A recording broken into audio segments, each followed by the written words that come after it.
என்னடா கரண்டியோட நிற்கிறேன்னு பார்த்தீங்களா? எங்கள் ஊர் கோவில் திருவிழாவுக்கு போனோங்க. கோவில் திருவிழாலாம் முடிச்சுட்டு, சரிப்பா எச்சி செஞ்சு கொடுப்பா அப்படின்னா, என்னடா வேணும் ஒன்றுன்னு கேட்டதுக்கு, பிரியாணி செஞ்சு கொடுப்பா அப்படின்னு எங்கள் அப்பாட்ட கேட்டேன். என்னடா பிரியாணி செய்யலாம்னா, சிக்கன் பிரியாணி செய்யலாம்ப்பான்னா, சரின்னு வீட்டில் ஒரு நல்ல வெடக்கோயா பார்த்து எங்கள் அப்பா அடித்து பிரியாணி செய்ய ஆரம்பிச்சிட்டாருங்க. எங்கள் வீட்டில் பிரியாணினாலே எங்கள் அப்பா தான் சூப்பராகவே செய்வார்.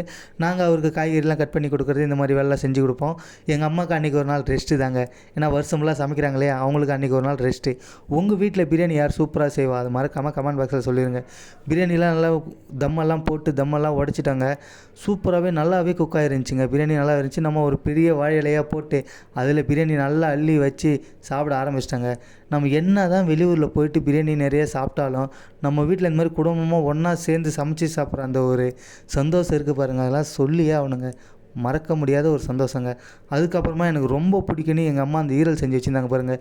ஈரல் அப்படியே பிரியாணியில் வச்சு அது கூட ஆனியன்லாம் வச்சு சாப்பிட்டோம் பாருங்கள். சூப்பராகவே இருந்துச்சுங்க. ஓகே ஃப்ரெண்ட்ஸ், பாய் பாய்.